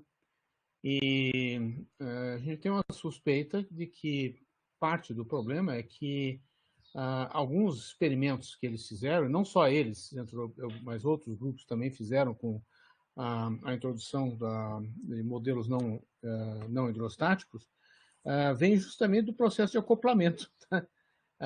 Em que você acaba filtrando os processos, então, no final das contas, você não tem lá muita diferença entre uma simulação hidrostática e não hidrostática. Consequência, possivelmente, da forma de acoplar, tá? Então, você tem razão, é um negócio toma tempo, perigoso, tá certo? E extremamente complexo de você fazer de uma forma segura, tanto do ponto de vista computacional como do ponto de vista teórico, né? Mas é algo que vai estar já está no topo da lista de prioridades. O acoplador não só com o oceano, mas tem a parte da hidrologia também. Sim, o acoplador vai falar com todo mundo. Ô, Luciano, só uma coisa sobre modelo oceânico, tá? A NVIDIA portou o Mon 4 para GPU. Que bom. Tá? Então, já tem alguma experiência também em portar modelos oceânicos. Agora está no 6, que é completamente diferente do 4. É um começo. Boa. Venho, por favor.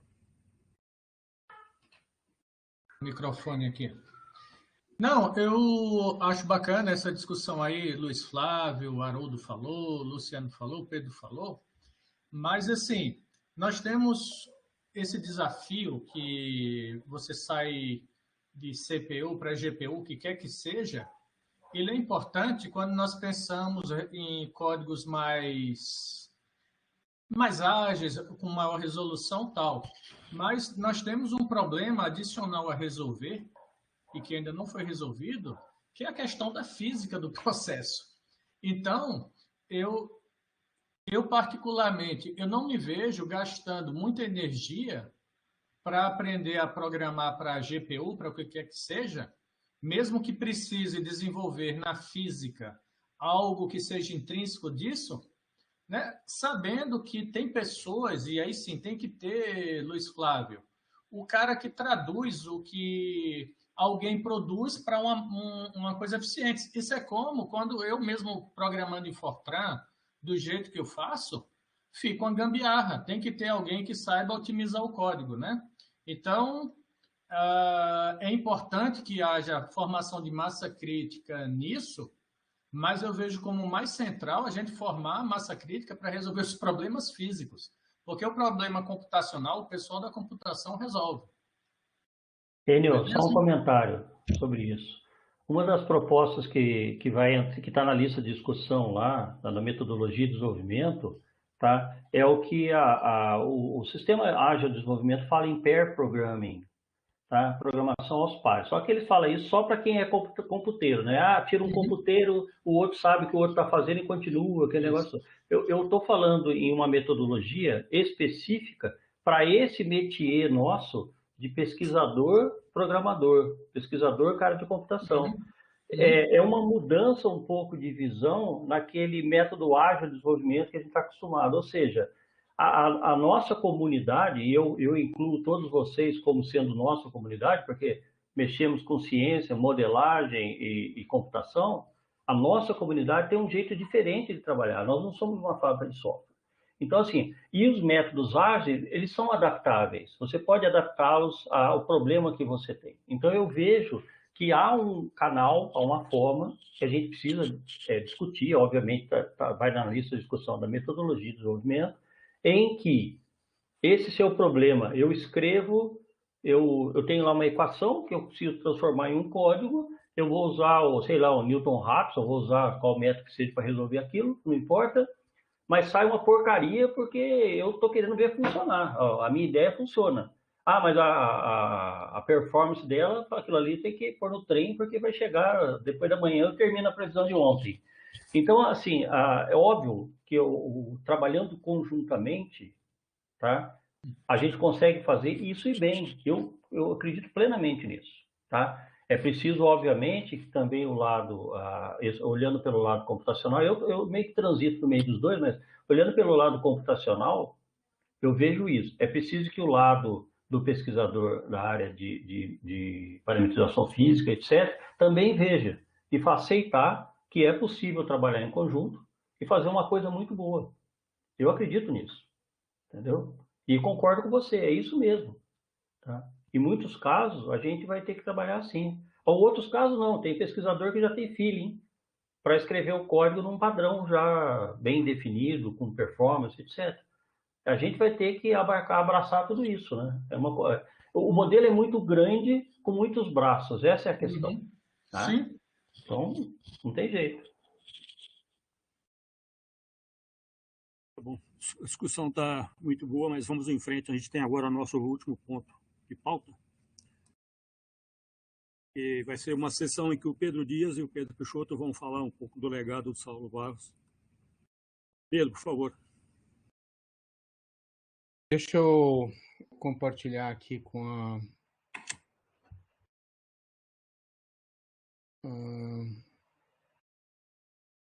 Peraí, tá... Ué, por que não está compartilhando aqui?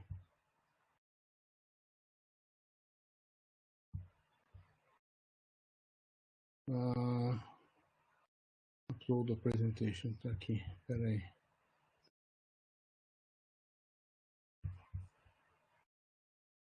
Espera um pouquinho.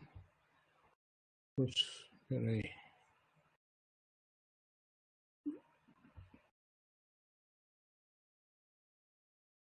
Peraí, onde é que está esse negócio? Eu sempre me atrapalho com esse software da RNP aqui. Você clicou no mais aí? Tá aqui, achei. Uai, o que ele...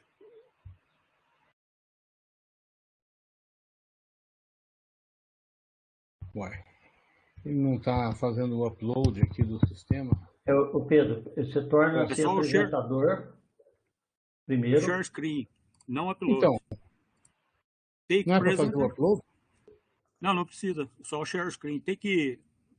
clica no mais, clica na primeira opção, Take Presenter. Share External Video, né? Não, Take Presenter. Não. Take Presenter, então, foi aqui que eu peguei. Aí aparece um ícone à direita agora. Depois da câmera, aí vai aparecer um ícone de apresentação. E clica nele. Tá aqui. Acho que é o último ícone, é o mais à direita. Ah, não, desculpa. É depois aqui. do... Pronto, apareceu. Ok. Bom, deixa eu ver se eu colocar aqui no modo de apresentação. Vocês estão vendo aí? Sim. Tá. Então, gente, infelizmente, o Saulo, que nosso companheiro aqui de décadas, né, faleceu recentemente e vai deixar muita saudade e vai fazer muita falta para todos nós.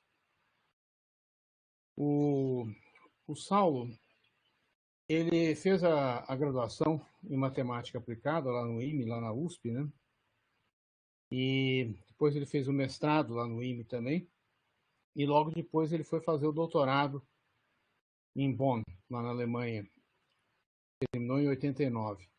E aí ele já emendou um pós-doutorado lá na Alemanha mesmo. E aí voltou ao Brasil, foi quando eu conheci. E logo depois ele já foi continuar um pós-doutorado no ICMWF. E é interessante porque, na realidade, o trabalho que ele fez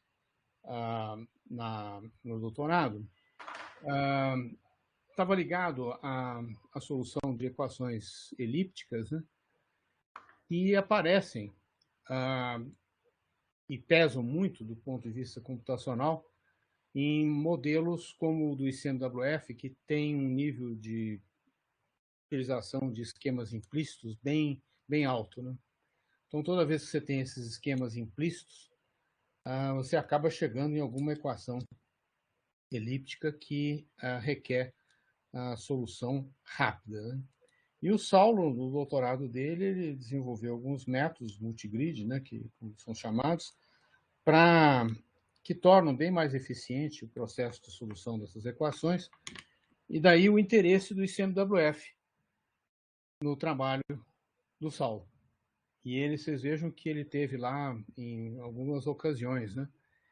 E deixou muita gente que eu conheço do ICMWF dessa época, ninguém se esqueceu do Saulo, porque o Saulo, além de ser um excelente profissional, conhecer muito bem essas técnicas numéricas, conhecer muito bem a questão da paralelização de códigos, né? Ele é uma pessoa muito fácil, de se envolver em equipes, né? Muito amigável. E outra coisa, sempre disposto a ensinar as pessoas, né? Abrindo um parênteses aí, isso é uma das coisas que eu vou sentir muita falta. O Saulo me ensinou muita coisa, tá ligado não só a métodos numéricos, como também essa questão da paralelização de códigos, né? E queria só fazer assim, um apanhado geral das contribuições do Saulo, né? Por exemplo, o Saulo teve uma contribuição muito importante na solução dessas equações elípticas, né? De métodos de resolver equações na esfera, tá? Isso foi uma coisa fundamental, o trabalho dele com geometria esférica. E daí teve uma série de atividades ligadas à formulação numérica de métodos para a solução das equações da Água-Rasa, né, usando o método semi-lagrangiano. Essa história do uso de software multigrid, né, para resolver as equações da Água-Rasa com método implícito. Tudo isso aí foi de uma contribuição fantástica que teve um impacto muito grande, não só lá no Centro Europeu, mas depois no CPTEC, porque foi lá por volta de 1996, mais ou menos, que, através de um programa, do apoio da NEC, foi feita uma remodelagem, uma análise mais detalhada de como é que funcionava o modelo do CPTEC, e havia alguns problemas de instabilidade do modelo, né? E eu me lembro nessa época que o papel do Saulo foi fundamental no sentido de identificar onde é que estavam os problemas, né, do modelo do CPTEC naquela época, né? E com isso começou todo um avanço do modelo do CPTEC, que acabou levando, mais tarde, já nos anos 2000, a questão da paralelização do modelo. E o Saulo, nesse processo de ajudar o CPTEC, ele acabou dedicando um tempo muito grande à parte acadêmica, de formar pessoas com experiência em modelos que aparecem tipicamente na metrologia ou na oceanografia. O próprio Pedro Peixoto, que vai falar daqui a pouco, é uma desses ex-alunos, né, que se beneficiou muito dessa visão ampla que o Saulo tinha do problema matemático e do problema operacional. Ou seja, o Saulo nunca se descuidava da questão da eficiência, né? Que é algo fundamental quando você está envolvido num processo operacional de previsão de tempo e clima. Vocês vejam aí que tem várias publicações aqui com o Pedro Peixoto, com a Cláudia Garcia, né?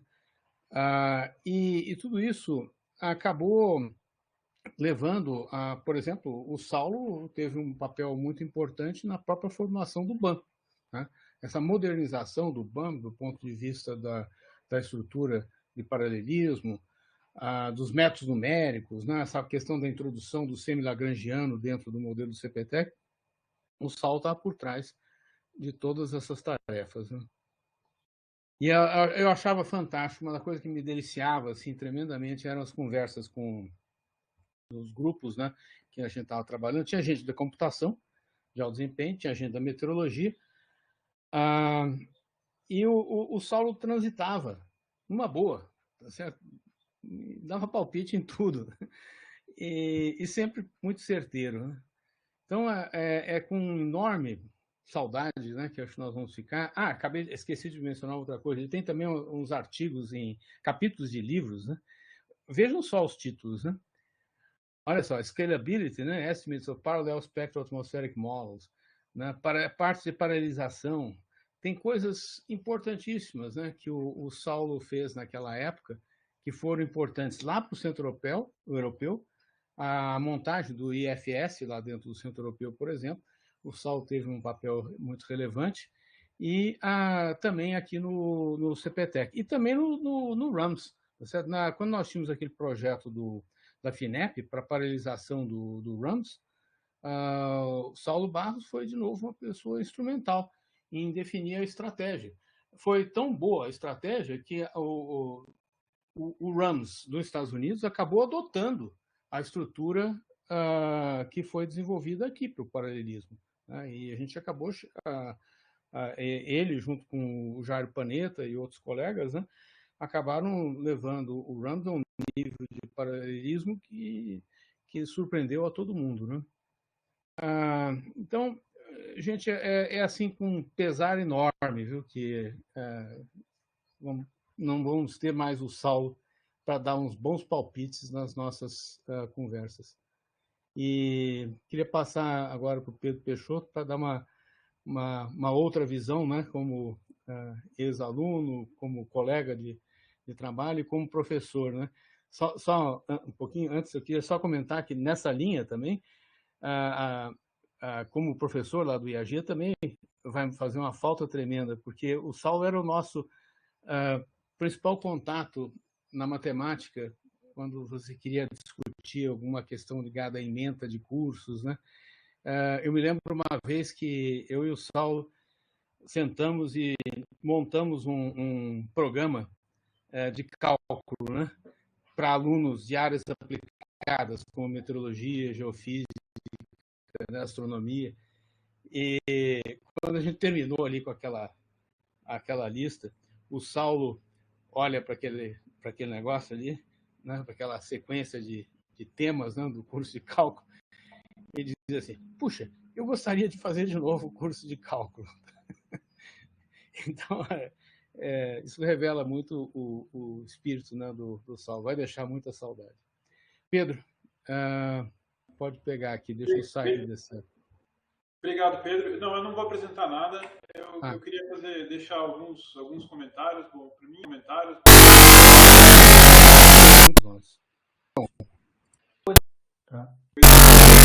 Meu vizinho de sala, então a sala dele está aqui do lado, literalmente, na parede aqui, né?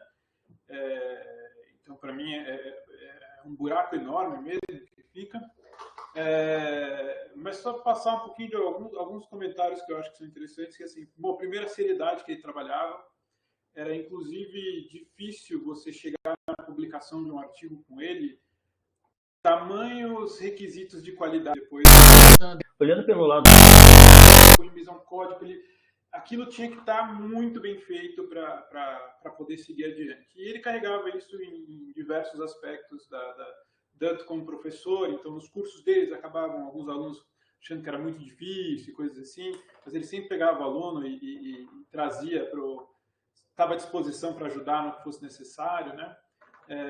Então era assim, era aquele professor amado por muitos e odiado por outros tantos, porque tinha esses dois lados da moeda, né? Então para mim foi um professor em vários níveis, né? O que eu queria deixar para esse comitê científico são duas coisas que eu escutei durante mais de 10 anos o Saulo falar, que eu acho que são importantes para esse comitê científico. Tá? A primeira coisa era a relevância do CPTEC, e ele tinha um carinho enorme pelo CPTEC, pelas coisas desenvolvidas lá, e eu acho que o que esse comitê está fazendo, de certa forma, tem a ver com algumas das coisas que ele pensava sobre o CPTEC, que ele achava que o CPTEC tinha uma necessidade de se organizar em torno de um esforço de modelo único, e essa coisa de agregar mais as pessoas, para o CPTEC ter um propósito mais de centro operacional, mas com uma forte base de pesquisa. Né? Então, eu acho que eu ouvi muito do Saulo isso, e é algo que, no fundo, está sendo levado adiante aqui para frente. E uma outra coisa que eu discuti muito com ele e eu queria trazer é algo que tem a ver com o tema de hoje discutido nessa sessão de hoje, que o Luiz Flávio trouxe, essa questão do GPU, não GPU. E o Saulo ele circulava muito da matemática para a parte de computação, então a gente chegou a fazer umas investigações aqui de tempo de portabilidade de código em GPU, usando CUDA de módulos de modelos de previsão do tempo e estimando, opa, isso aqui vai ser meio complicado demais. E ele tinha uma opinião que eu queria deixar para vocês, que é uma opinião que vai definir uma decisão que a gente vai ter que tomar esse mês, eu acho, né?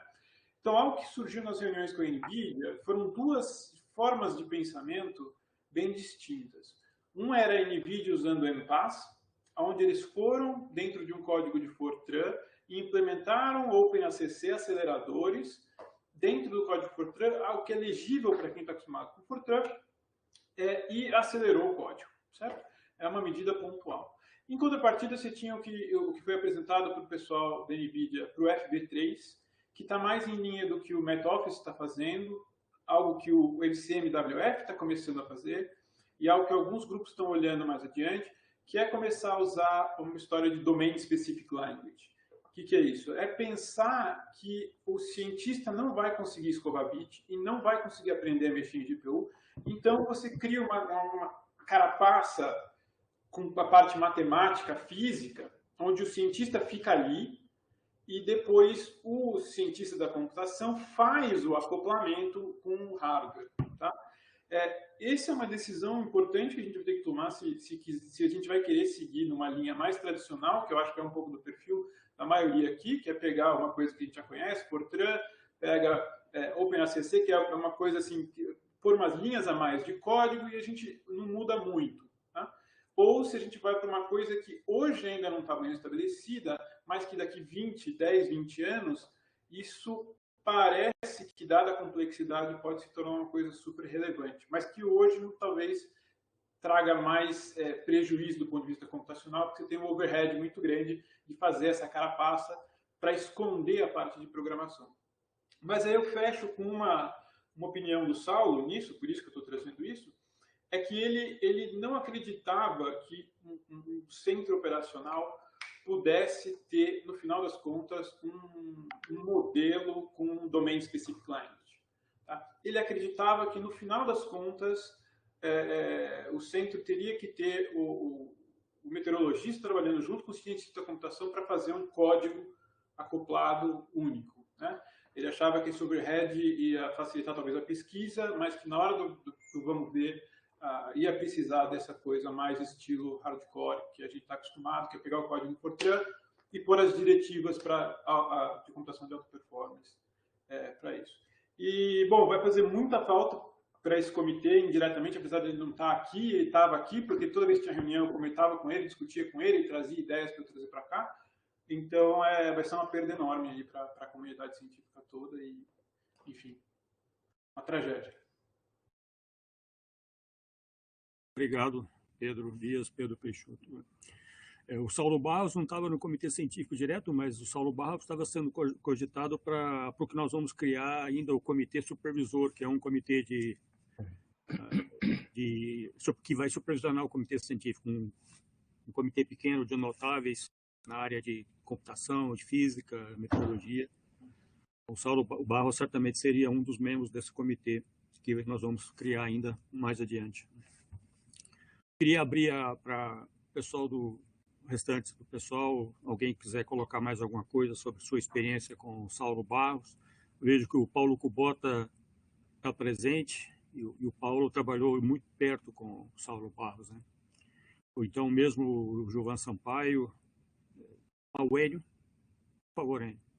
Não, eu só queria fazer um comentário, e aí para os Pedros, porque eu conheci o Saulo muito rapidamente, mas pelo que eu conversei com ele, é tudo isso aí que foi descrito por Pedro Dias, né, Pedro Peixoto. Eu só queria saber se em algum momento ele aderiu ao CD, porque ele usava toca-fitas no carro dele, né? E ele dizia que era contra. Continua com CD, o carro dele até hoje era, com toca-fita. Ele ia para o CPTEC, a gente dava carona, ele ia lá com a fita. E a outra coisa foi o celular. Ele só foi ter celular em 2018. Então, até 2018, ele nunca teve celular. Você ligava na sala dele, ele estava na sala dele ou na casa dele. Então, isso é básico dele. Grande figura. Certamente vai fazer muita falta. Mais algum comentário? Ô, Pedro, então, Pedro, Paulo, por favor, Paulo. Não, só queria comentar assim, eu trabalhei também bastante com o Saulo Barros, né? Desde quando eu acho que eu entrei no CBTEC em 2002, eu sempre conversava com ele, assim, trabalhava direto no modelo global, e ele me ensinou muitas coisas, né? Que eu carrego até hoje. Então é uma perda grande mesmo, como o Pedro falou, né? Então não tem como substituir ele. É isso. Perfeito. Saulo, eu queria falar duas coisas. Uma sobre o Saulo Barros, que o Saulo ele era meu companheiro inusitado, né? Eu sempre encontrava com o Saulo nos lugares que eu menos esperava. Um hotel em Brasília, aí ele falava assim, você já tem quarto? Tá, a gente pode alugar o mesmo quarto. Ele tinha essas coisas muito tranquilas, ele vinha sentado do meu lado no avião. E nas reuniões, uma das coisas que eu acho do Saulo Barros, né, que me marcou muito era o fator conciliação. Ele tinha um poder de conciliação. O Paulo Kubota ele participou de algumas reuniões comigo também, Jairo, Simone Tomita, Saulo Barros e o pessoal do INPA, lá do Rio.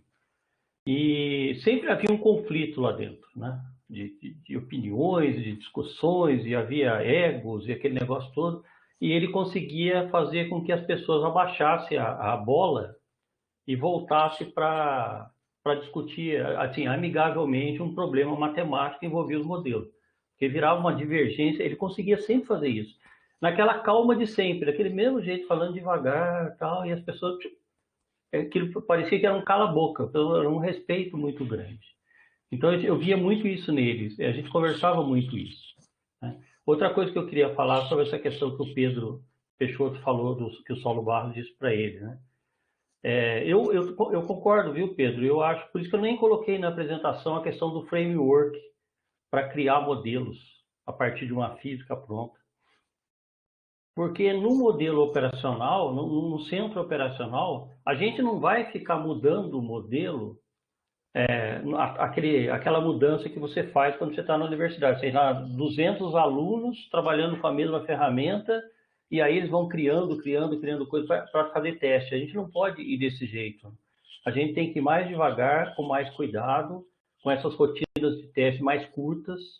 Tá? E aí o framework não permite isso, né? Ele exige primeiro um trabalho muito grande inicial para criar essa ferramenta, a menos que você pegue uma pronta, tá? Para depois começar a ter resultados.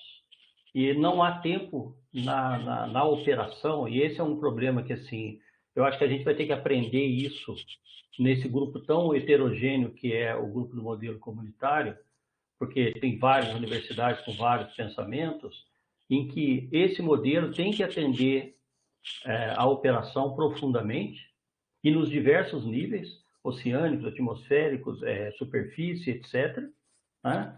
Acopladores que vão tocar isso tudo junto, e atender a pesquisa. Então, a forma de pensar realmente tem que ser diferente. E eu acho que aí o Saulo ele deixou esse legado. Eu acho que é um bom pensamento para a gente ter sempre em mente, tá? Eu acho importante isso. Muito bem, Flávio. Bom, nós temos ainda 5 minutos de reunião. Alguém quiser colocar alguma dúvida, alguma sugestão? Nós devemos nos reunirmos em mais um mês, né? E, como eu falei, nós vamos introduzir a parte de simulação de dados e física e atmosfera, o que esses subcomitês estão pensando em termos desses processos, né? E alguém que está liderando algum subcomitê, se quiser também fazer algum breve relatório, um relatório mesmo que seja incipiente, também entre em contato conosco antes para a gente fazer a pauta. Pedro, fala alguma coisa? Aquela história de que, acho que ainda no tema do Saulo, né, que nós estamos conversando sobre a possibilidade de organizarmos um simpósio, né, de trazer pessoas que possam falar sobre a contribuição do Saulo em diferentes áreas, né, inclusive, talvez a gente possa colocar uma forma temática, né? E então eu gostaria de ver aí quem gostaria de participar desse processo. Seguramente o Pedro Peixoto é um must. Né? Deixa eu fazer um comentário disso que eu acho que é importante. O Saulo, ele tem na sala dele muitas e muitas e muitas notas manuscritas. Muitas delas eu consegui digitalizar. Uma das coisas que ele tem, por exemplo, é um mini curso sobre método espectral, que é fantástico.